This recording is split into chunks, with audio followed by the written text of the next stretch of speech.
Alors aujourd'hui, je vais vous présenter. C'est pas vraiment que je vais vous présenter ça en fait, parce que c'est des vieux trucs.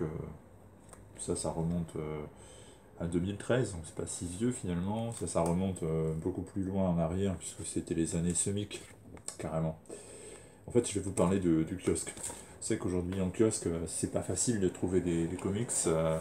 Urban petit à petit a commencé à déserter les kiosques avec des titres qui se sont amenuisés en termes de quantité. Et puis Panini carrément la débandade puisque il n'y a plus de kiosque aujourd'hui, il n'y a plus que ce qu'on appelle des soft covers. C'est un peu étrange soft cover parce que ça ne veut pas dire grand chose. Le soft cover en Amérique, ce sont les albums reliés qui présentent des arcs narratifs complets d'histoire ensemble, et c'est considéré comme des albums librairie.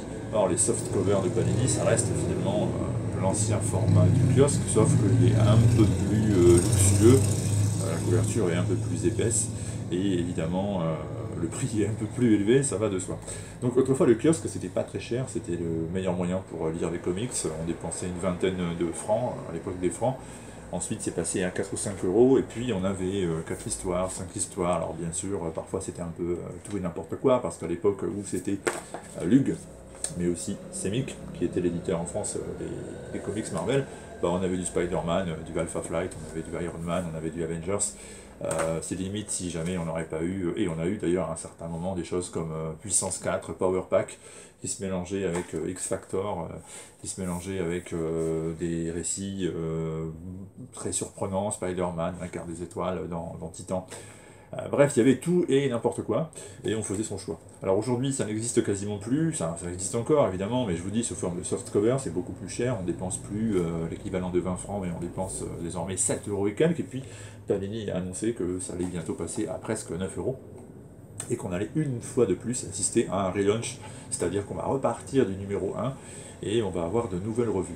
Alors ça, c'est une grande maladie ces derniers mois, de faire des relaunchs, on repart du numéro 1, Panini tous les 6 mois, tous les ans, repart au numéro 1 et relance tous ces titres. Alors c'est pas forcément de leur faute, hein, parce que Marvel en Amérique s'est fait une spécialité de la même opération.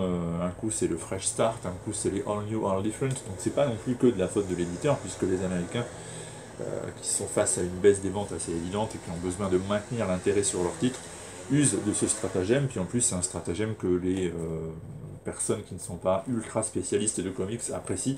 Ça fonctionne un peu comme les séries télévisées, aujourd'hui c'est ce qu'on consomme le plus, et donc on adapte un peu le rythme de parution au rythme de publication des séries.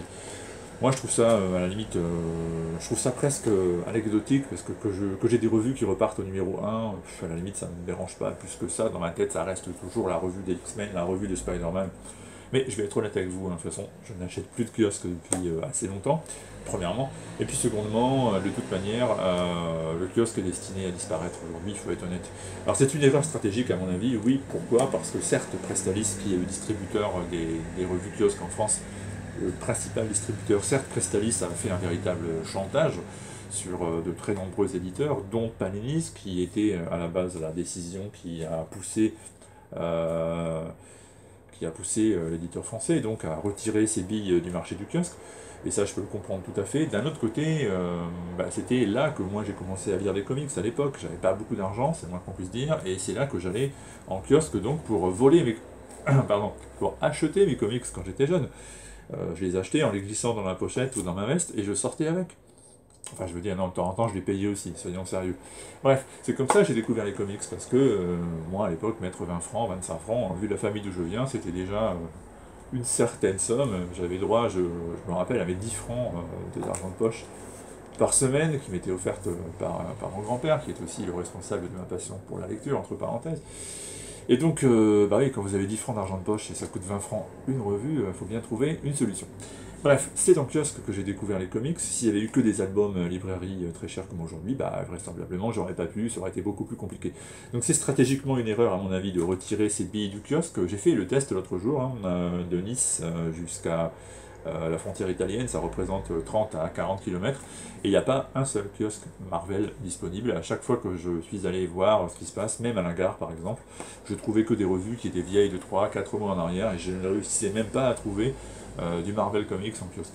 Donc c'est à mon avis une grosse erreur stratégique, même si je comprends la raison pour laquelle Panini a pris cette décision. Je pense toutefois que des revues kiosques à 9 euros, hein, des soft covers à 9 euros, là par contre, bon, bah, sauf les fans qui ont absolument besoin de leur injection quotidienne de comics, sinon je vois pas qui ça peut intéresser. Autant attendre un petit peu et puis aller chercher des jolis albums cartonnés qui coûteront un peu plus cher, certes, mais qui seront beaucoup plus intéressants et qui n'auront pas des séries inutiles pour accompagner celles qui vous intéressent vraiment. Donc à mon avis, voilà, c'est une grosse erreur. Il faut absolument rendre le comics accessible à tous. Il faut trouver un moyen, quitte à faire des publications de très modeste qualité, par exemple, avec du papier qui ne soit pas extraordinaire, avec un emballage qui ne soit pas extraordinairement engageant. Enfin, il faut quand même qu'il y ait une offre pour les gens qui n'ont pas beaucoup d'argent. Il faut qu'on fasse découvrir les comics à ceux qui peuvent mettre que 3-4 euros, pas plus. Ça, c'est à mon avis indispensable. La survie du média dans le grand public en passe par là, parce que le cinéma, on sait très bien que le phénomène n'est pas forcément pérenne. On n'est pas sûr que ça restera aussi important dans les années à venir. Et puis en plus, on est loin d'être certain que les films attirent des nouveaux lecteurs de comics. Il y en a forcément des nouveaux, mais ils ne sont pas forcément assidus. Et puis, ils dépensent pas forcément beaucoup. Donc, moi je pense que c'est une bêtise de dire que le kiosque ne sert plus à rien, de l'abandonner comme ça. Il faut trouver une solution quand même pour maintenir un équilibre et c'est vrai que là je commence tout de même à avoir des doutes. Même si je comprends la raison pour laquelle on en arrive là, mais je pense quand même que le comics, il faudrait peut-être un peu le faire revenir à dimension plus humaine pour tout le monde. Ces temps derniers, il y a une petite inflation des prix qui devient préoccupante. C'est vrai qu'entre l'augmentation du papier, les distributeurs, etc., c'est compréhensible.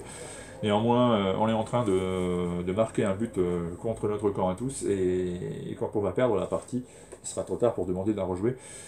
Peut-être qu'il vaudrait mieux aussi penser à tout le monde. Voilà, c'est juste une petite pensée sur le kiosque, même si c'est vrai qu'aujourd'hui, qui lit vraiment encore des choses en librairie, en kiosque, pardon, chez le marchand de journaux, bah, plus grand monde, et c'est à mon avis, là encore, un des problèmes, pas seulement des comics, mais de notre société.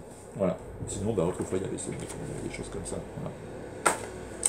Je ne sais pas si ça vous intéresse tout ce que je vous dis, mais c'est quand même dommage. Tout ça.